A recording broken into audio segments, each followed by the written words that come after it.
Hello everyone, and welcome. In this series I'll be showing the complete build process of this RC 1/25th scale 1991 Chevrolet Camaro Z28. In this first video I'll be unboxing the model kit, doing a little body work, making a custom hood, and applying primer. This was a really awesome build that I'm very excited to be able to share with all of you. And remember, if you'd like to do a similar build yourself, please check out some of the links below in the description for the products and STL files used. With that said, let's jump right into the build and start by unboxing the model kit that I'll be using for this project. This here is an older AMT Ertl kit released back in 1990. They're kind of hard to find now, especially for a reasonable price. I managed to score this one here that was complete aside from missing the clear T-top pieces. Certainly the first thing I noticed was the box, and everything inside of it had the most pungent stale cigarette smoke and mold smell I've ever smelled outside of a 50-year-old trailer home. I had this box sitting in my office, and I could smell it clear as day from another separate room I was working in, probably 40 feet away, and after removing it from my office, the smell remained for the rest of the day. No idea what pit this thing was plucked from, but looking at the glass half full, it does kind of remind me of the scent of a typical 3rd gen Camaro interior, so it's kind of gotten me in the mood to build this 91 Z28. Being honest, the parts are alright, it's an older kit, and you're not going to see the details and mold quality of something like the 2010 Revell Mustang that I built previously, but this kit I got was nice enough. They do include some bonus parts if you want to build a custom version of the car, which is always cool. In my opinion, it's not as good as the '83 Camaro Z28 that I built a while back, which was a more recent re-release by AMT.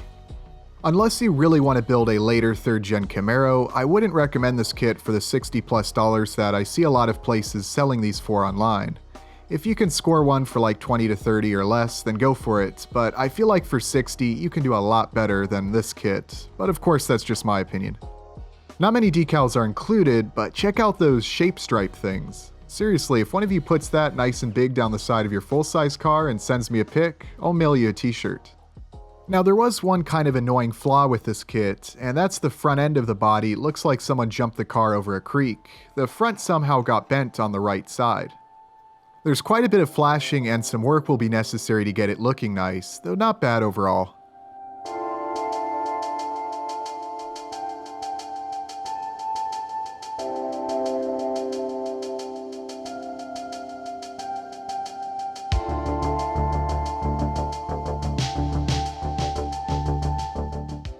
Again, the quality and detail of most of the parts was good, but nothing spectacular.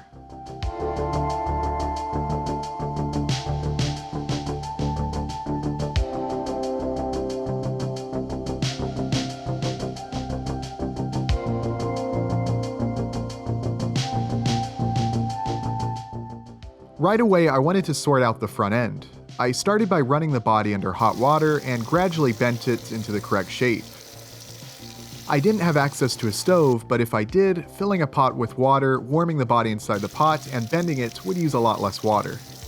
Now after messing around with it for a while, I was getting it looking pretty good, but when I decided to try using a lighter, yeah, not so good.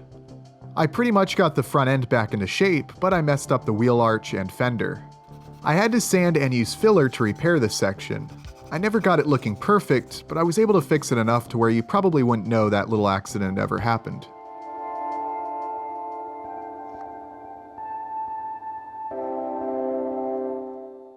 The hood wasn't a great fit, so I sanded it some so it would fit better and I could get an idea of how close I was to getting the correct shape for the right front fender.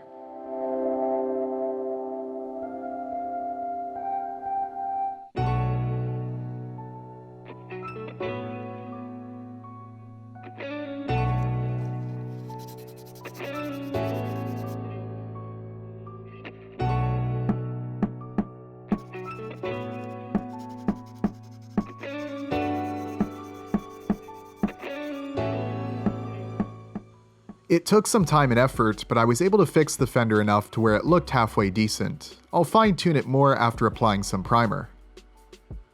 I continued working on the body by cutting away the supports, sanding away imperfections and mold lines, all to get the car ready for primer. This is the stage where you can really improve the appearance of your finished body by taking the time to remove these imperfections. I use a variety of tools for this, including sandpaper, sanding sticks, files, and a hobby knife.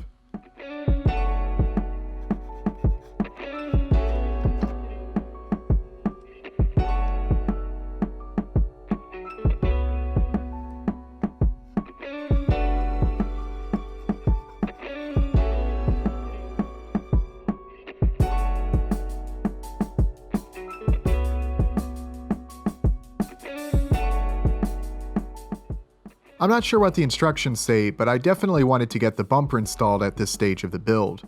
The rear bumper was wider than the body, so I ended up doing some sanding so it was a little closer to being flush. I also test fit the taillights to ensure they'll fit when I'm ready to install them.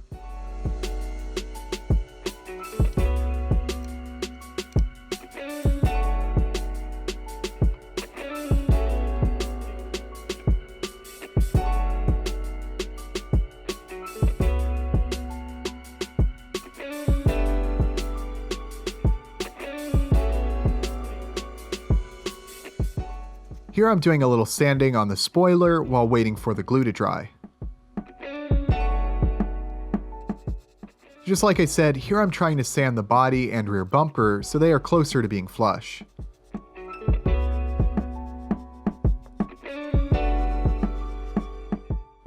A lot of details were kind of hard to see on this body, so I used a pick tool to deepen the panel gaps.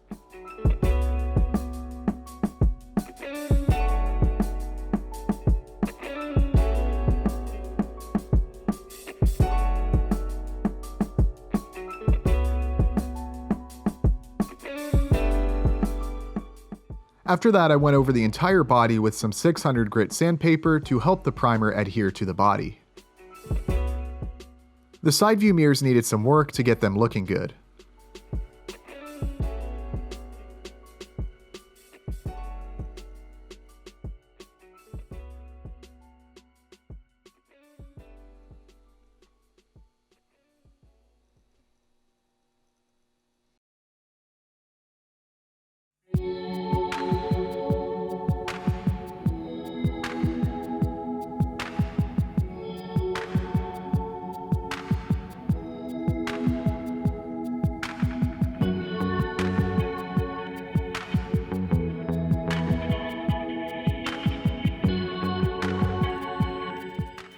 I rinsed away the dust before drying everything and applying primer.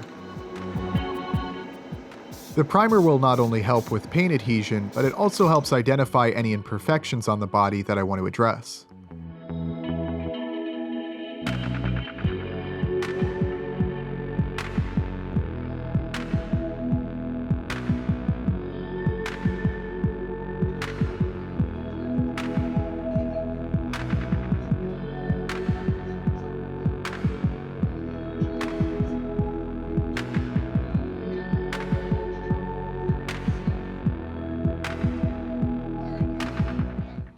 I could tell that the right fender was going to need a little more sanding to get it looking how I wanted.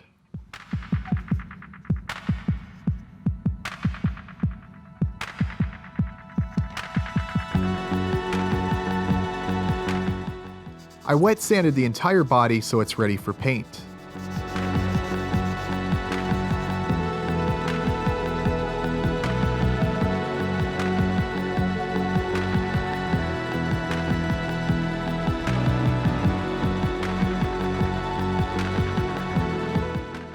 After a little more work with the filler and some sandpaper, I primed just this section, trying to use the thick layers of primer to provide additional smoothing, and at this stage I was satisfied with how it looked.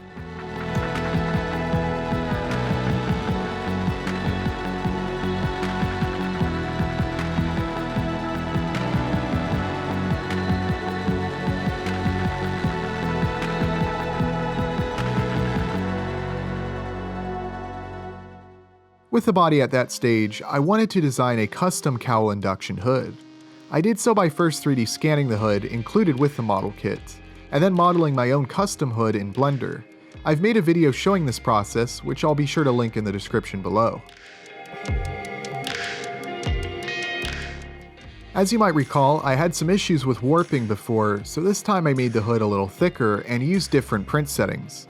The result looked great, and there was no warping.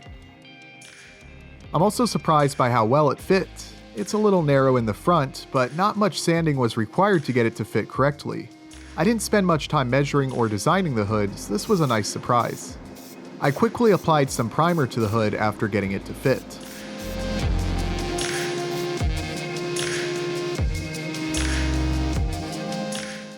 It looks great on the car and gives the body a more custom look.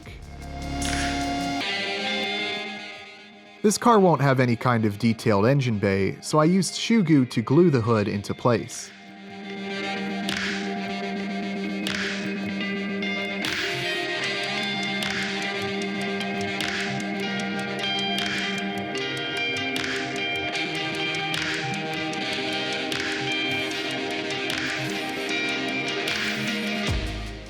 After just a little more sanding in a few spots around the hood and one light coat of primer, the body is now complete and ready for paint. Before that though, I'll first be 3D printing and assembling the chassis, which I'll be covering in the next video in this series. Be sure you're subscribed and turn on notifications so you don't miss next week's video where I continue this project. If you'd rather not wait, the full build start to finish is available now to all Patreon supporters and to all channel members. You can click the join button below this video or become a patron with the link in the description for exclusive perks and to help make more content like this possible. Your support is greatly appreciated.